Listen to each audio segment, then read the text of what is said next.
नमस्कार दोस्तों, मैं मुकेश कुमार फिर से हाजिर हूँ आपके साथ फिर एक नई कहानी के साथ। दोस्तों, आज की कहानी या आज का टॉपिक एक ऐसा टॉपिक है जिसको लेकर हम समझते हैं कि लगभग 90% पति अपने लाइफ में हमेशा सोचते रहते हैं। जी हाँ दोस्तों, आज का टॉपिक है अपनी पत्नी को खुश कैसे करें। जी, बिल्कुल सही सुना आपने।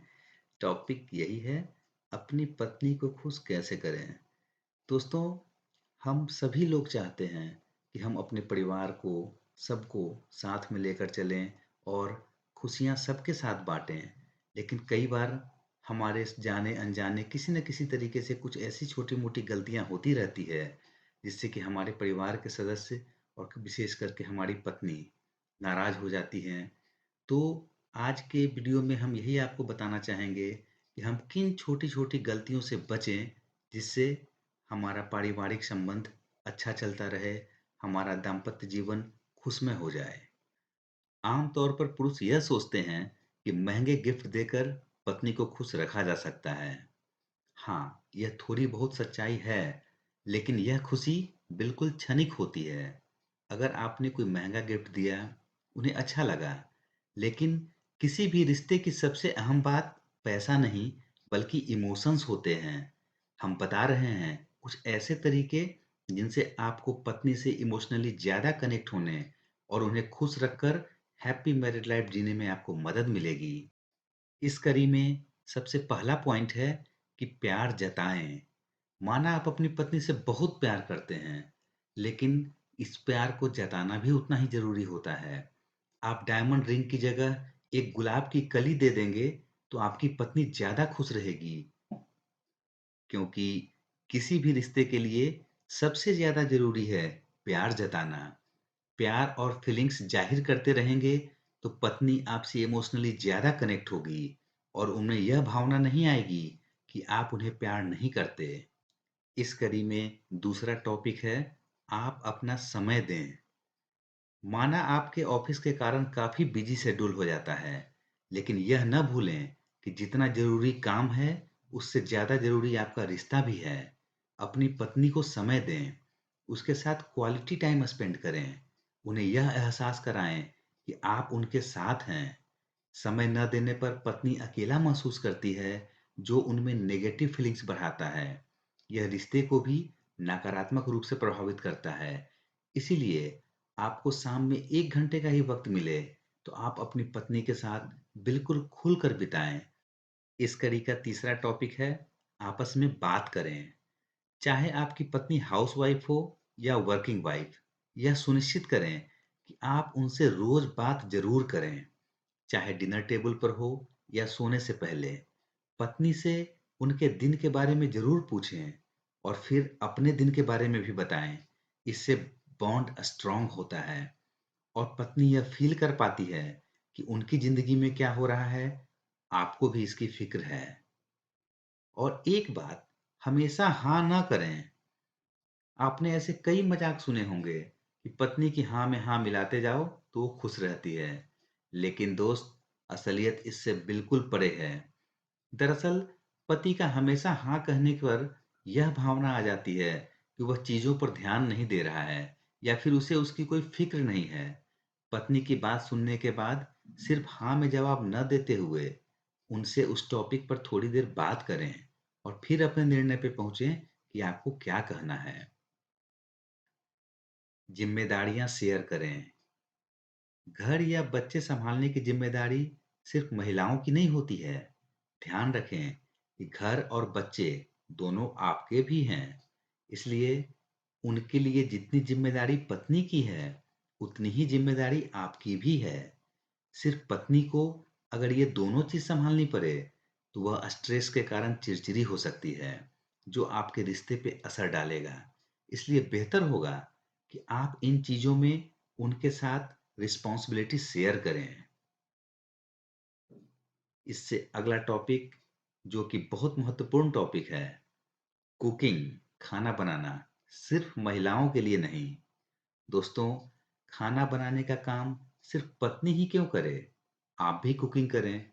अगर आपको अच्छे से कुकिंग नहीं भी आती है, तो किचन में पत्नी का हाथ बटाएँ और कुक करना सीखें। अपनी पत्नी को कोई डिश बनाकर सरप्राइज़ करें। यह उन्हें न सिर्फ रिलैक्स होने का मौका देगा, बल्कि उनके लिए आपकी केयर भी शो करेगा। अगर आप कुकिंग में बिल्कुल ही एक्सपर्ट नहीं हैं, तो आप उनकी साइड से मदद कर सकते हैं, जैसे सब्जी काटने में या किचन में ही कुछ समय उनके साथ बिताया गया पल आपका उनको काफ़ी रिलैक्सेशन महसूस कराएगा। थैंक यू कहें, ये हमारा अगला टॉपिक। जी हाँ, पत्नी को थैंक यू ज़रूर कहें। वह आपके लिए खाना बनाने से लेकर बच्चे को सँभालने और आपके दिन को परफेक्ट बनाने की हर संभव कोशिश करती है। तो भला इसके लिए शुक्रिया क्यों ना कहा जाए? इसका एक और फ़ायदा यह होगा कि आपके बच्चे भी आपको देखकर अपनी माँ को थैंक यू कहना सीखेंगे, जो उनके काम की वैल्यू को समझने में मदद करेगा। यह पत्नी की सेल्फ रिस्पेक्ट को भी बूस्ट करेगा। इसी तरह से सॉरी कहना। सॉरी कहने को लेकर कुछ सावधानियां बरतने की जरूरत है। पहली सावधानी यह कि आप बचने के लिए सॉरी ना बोलें। आपकी पत्नी इसे आसानी से भांप सकती है कि आप सॉरी सीरियसली बोल रहे हैं या फिर बात को आसानी से खत्म करने के लिए या बचने के लिए कह रहे हैं। दूसरी सावधानी यह कि सॉरी की जरूरत जब जरूरत हो तभी बोलें। इसे ईगो से कभी न जोड़ें, क्योंकि यह आपके रिश्तों में खटास ला सकता है। पत्नी की सेल्फ रिस्पेक्ट का ध्यान रखें। कई बार यह देखा जाता है कि फैमिली या फ्रेंड्स गैदरिंग के दौरान कुछ लोग पत्नी से जुड़े हुए जोक सुनाते हैं या फिर ऐसे मजाक करते हैं जो वाइफ की सेल्फ रिस्पेक्ट को ठेस पहुंचा सकता है। कई बार कुछ लोग अपनी पत्नी को लेकर, उनके कॉम्प्लेक्शन को लेकर, उनकी बॉडी शेमिंग को लेकर कई तरह के कमेंट करते हैं भरी महफिल में। ये जिंदगी में कतई ना करें। आपको आपकी पत्नी से किसी तरह की समस्या है, ये आप दोनों आपस में बेडरूम में शेयर करें, एक दूसरे से, न कि भरी महफिल में। भरी महफिल में कह के आप अगर यह सोचेंगे कि उनकी यह कमियां हम दूर करा लें, तो यह कमी दूर होने के बजाय ये कमियां बढ़ेगी और आपके प्रति इज्जत का भाव भी उनके मन में कम होगा। इसलिए आप इस तरह के किसी महफ़िल में हैं, तो आप या आपके कोई परिजन इस तरह का किसी तरह का कमेंट कर रहे हैं आपकी पत्नी के ऊपर, तो आप हर हाल में उन्हें टोकेंगे, क्योंकि वह व्यक्ति बार-बार ऐसी हरकत करे, जो आपकी पत्नी की भावनाओं को बुरी तरह से ठेस पहुँचा दे। ये आसानी से आपके झगड़े की वजह बन सकता है। पत्नी को खुश रखने के लिए बाहर घुमाने ले जाएँ। आपको अपनी पत्नी को समय-समय पर कहीं बाहर घुमाने के लिए भी ले जाना चाहिए, क्योंकि वह बेचारी तो दिन भर घर में काम में इतनी बिजी होती है कि उन्हें बाहर घूमने का मन ख्याल में भी नहीं आता। और अगर आता भी है, तो वह आपकी व्यस्तता को देखकर आपसे यह बात कहने में संकोच करने लगती है। अगर आप अपने वाइफ को खुश रखना चाहते हैं, तो आप उसे खाली समय निकाल कर कहीं बाहर घुमाने ले जाएँ। ऐसा करके आप अपने एक दूसरे के लिए क्वालिटी टाइम भी निकाल पाएँगे और आप दोनों को ही अच्छा लगेगा। आप काम के लिए ज़्यादा समय बाहर ही रहते हैं और केवल महिलाएँ ही घर में अपना अत्यधिक समय व्यतीत करती हैं। इसलिए आपको अपनी वाइफ़ को बाहर घुमाने ले जाना चाहिए। ऐसा करके आप अपनी मैरिज लाइफ़ को खुशहाल भी बना सकते हैं और वाइफ़ को खुश भी रख सकते हैं। वाइफ़ के ऊपर जल्दी गुस्सा ना करें। अगर वाइफ़ से कोई गलती हो जाए, तो उस पर चिल्लाना नहीं चाहिए और ना ही गुस्सा करनी चाहिए। आपको उन्हें माफ़ कर देना चाहिए और हो सके तो जल्दी वाइफ़ पर किसी भी बात को लेके गुस्सा ना करें। आम तौर पर देखा गया है कि छोटी-छोटी बातों को लेकर, जैसे सब्ज़ी में नमक कम हो गई, सब्ज़ी में नमक ज़्यादा हो गई, आज खाने का टेस्ट अच्छा नहीं है, तौलिया यहाँ पर रखा हुआ क्यों है? इन छोटी-छोटी बातों को लेकर हम लोग पत्नियों से लड़ पड़ते हैं। जबकि एक कहावत है कि गिरते हैं शहसवार ही मैदान जंग में। तो जो काम करेगा गलतियां तो उन्हीं से होनी है। खाना आपकी पत्नी बना रही है, तो कभी अच्छा बना, कभी खराब बना, कभी नमक कम हो गया, कभी ज्यादा हो गया। तो अगर वो काम नहीं करेगी तो ये गलतियां नहीं होगी। ये गलतियां इसलिए हो रही कि वो काम कर रही है। आप अगर उस काम को करेंगे तो आप स्वयं भी ये सारी गलतियां कर सकते हैं। तो इस बात का बिल्कुल ध्यान रखें कि किसी बात पे चीखने-चिल्लाने से पहले यह सोचें कि यह ऐसी गलती है जो अक्षम्य है? अगर नहीं, तो फिर पूरे दिन का मूड खराब करने का क्या मतलब बनता है? आप इन चीज़ों को नज़रअंदाज करें।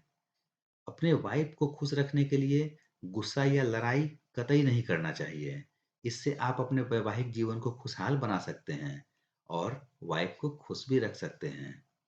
तो दोस्तों, यह थी कुछ छोटी-छोटी बातें, लेकिन महत्वपूर्ण बातें, जिसको अपनाकर आप अपने वैवाहिक लाइफ को अच्छा बना सकते हैं, अपनी पत्नी को खुश कर सकते हैं, खुश रख सकते हैं। तो दोस्तों, उम्मीद है कि आपको हमारे द्वारा सुझाए गए जितने सारे टॉपिक थे, वो अच्छे लगे होंगे। उम्मीद करते हैं इसी तरह के और वीडियो हम आपको और देते रहेंगे।